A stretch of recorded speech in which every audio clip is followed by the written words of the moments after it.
Welcome to Nothing to Be Found, a podcast which is a space where we meet ourselves not just as the light, but as the shadow too. Where we stop using spirituality to escape, or stop trying to stop using spirituality to escape and start using it to arrive. I am Samuel Jimson. I am a teacher, rapper, poet, father, and someone who's still very much learning to be honest with pain. And in today's episode, it's about something that runs deep within wellness culture and in me. I would say very much so in me. And that is a very much of a buzzword or buzzwords, spiritual bypassing. And I think they kind of get that same sort of, they get thrown around a lot. It's a bit like narcissism and gaslighting. And maybe there's a reason why they all get thrown around so much. Maybe we are living in a time where the world is just a bunch of spiritual bypassing, gaslighting narcissists. I don't know. I'll let you be the judge on that. So I've spent most of my life bypassing how I really feel. And between the ages of 7 and 10, I lived through some experiences that were really fucked up, some abusive, traumatic experiences. And it's like, you know, those experiences and you just kind of grow around them, or I grew around them. It's a bit like barbed wire. And you know, when you see that barbed wire and a tree just grows through it, and maybe the barbed wire fence gets taken down and you just see this tall, standing, magnificent tree looking all splendid, but inside there's just these rusty barbed wires. And since those traumas, I guess my default response was always withdrawal. Like, don't feel, don't speak about it, don't soften, just survive, just pretend it's not there, pretty much, I would say. And before I started any spiritual kind of practices, which has probably been for around about 10 years now, I would say instead of for about 75% of it, I don't know why 75%, just throwing around random numbers, but I spent most of it, or the first part of it at least, just instead of healing, finding new tools to hide or mask, meditation to numb, silence to avoid, using language like non-attachment, letting go, not as truths, but using them as shields or armor.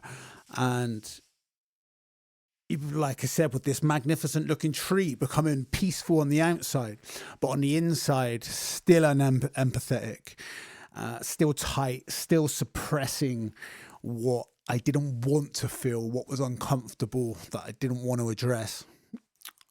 So what even is spiritual bypassing? Well, spiritual bypassing is, if you're unfamiliar with it, it's using spiritual beliefs or practices to avoid painful emotions, unresolved wounds, or uncomfortable truths. It's hiding behind peace, or avoiding shadow under the name of light. And you may have heard the phrases, everything happens for a reason, it's just your karma, you're not your thoughts, so just let it go. And the thing is, there is truth in them. Very much so, there is truth in those sayings. But when they're used to dismiss pain rather than to meet it where it is, they become weapons. They become control mechanisms, masks. And those masks, for a long time, they fit me well. And in yoga, we have the yamas and niyamas, and they are the ethical roots of the yogic path. A bit like in Buddhism, where you have the ethics at the beginning of the eightfold path: right view, right speech and so on. But in yoga, we have non-violence, truthfulness, self-study, surrender, all that stuff, the foundations. But they're not boxes to tick, and they're not moral codes to perform. I've experienced this especially with ahimsa, which is non-harming. Like I've made my diet like a battlefield of guilt, turning purity into punishment. Gone all in with this rigidity, which I have this habit of doing a lot in my life, only to burn out and then abandon it and return to it and abandon it and return to it. And that's not the path. That's spiritual ego in disguise. And yes, the yamas and niyamas are non-negotiable, but if they're not alive with presence, then they just become dogma, and dogma is what hardens the heart. And the limbs of yoga aren't a staircase. And this is interesting because I often ask this a lot when in discussion with people who are a lot more well-versed in yoga philosophy than I am, about did Patanjali mean for these to be followed in this exact order, or is it like an interchange? And like some people say yes, it was intended to be followed from the ground up, the yamas, niyamas, asana, pranayama, so on. But then others say no, they are a bit more of a feedback loop. And I think realistically living, they are a feedback loop where the higher limbs affect the lower, and meditation influences how we eat, for example, or self-discipline shapes how we breathe, and just each one kind of touches the other.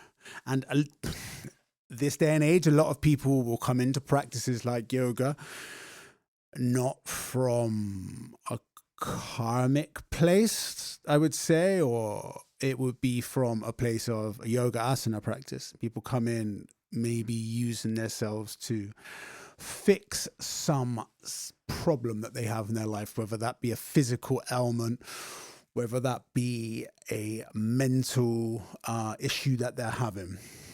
And they hear about the effects of yoga and they come in and they start taking yoga classes and doing yoga asana. And then maybe they stay and then they deepen their practice through meditation. And then maybe they start to incorporate a lot of the yogic philosophy, and maybe they don't, maybe they abandon it, maybe they find something else. But it's usually they'll come in at the higher place and then they'll start incorporating some of the other practices. Generally, that's overwhelmingly the amount of people that I speak to amongst teachers, practitioners. A lot of them come in trying to heal something. Maybe that was your way in. Maybe yours was different. Maybe you did start with the ethical side of things. But nonetheless, the only thing I can really do, or we can really do, is practice and stay honest with whatever arises, no matter what limb, no matter what lineage, what tradition, Buddhism, yoga, whatever path you're on. Because I've used yoga asana to avoid my feelings. I've focused on the shape or the desired outcome of a posture instead of the sensation being in that, like forcing myself to achieve the end pose. Or I've also meditated to feel nothing, proud of this false sense of calm while disconnected from my pain. And I see this everywhere. Social media, spirituality as aesthetic, curated stillness, posed detachment, love and light with a caption. And we call it presence, but is it really, or is it just performance? Because it's not always harmless. In some circles, bypassing becomes more than just avoidance. It becomes a justification for harm. And even if the intentions behind these teachers are good, the road to hell is often paved with good intent. And we've seen spiritual teachers use this authority to manipulate, abuse. We've seen enlightenment used as an excuse for violence. One of the most well-known cases, Bikram Chowdhury, the founder of Bikram Yoga, accused of multiple counts of sexual assault, yet continued to teach for years unchecked. There's plenty more. I won't go into the cases, but there's plenty to read up on these cases. And because they aren't edge cases, they're warnings.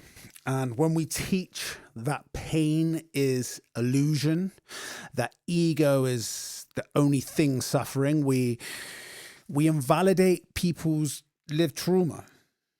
When we bypass truth in the name of bliss, we create systems of silence. And when we call abuse awakening, we destroy that trust. Because real teachers point you inward. They don't demand your worship. They don't confuse your surrender with their power. So what's the antidote?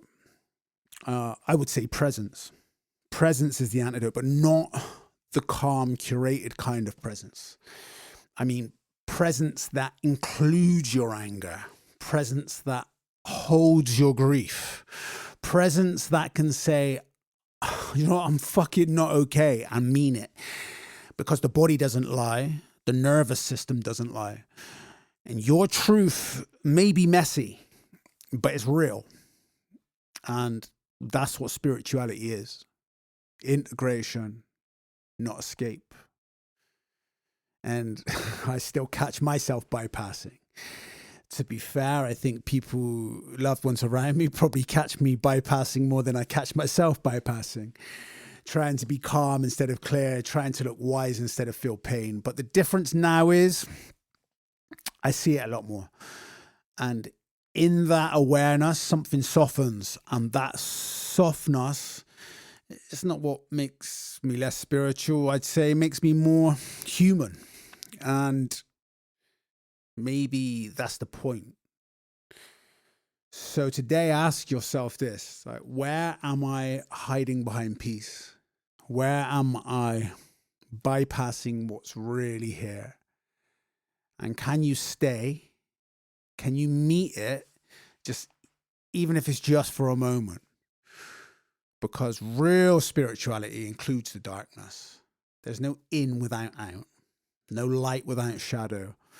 So just, in the words of Adyashanti, let go of the meditator and just be with what is. And the fruits of the practice may come or not.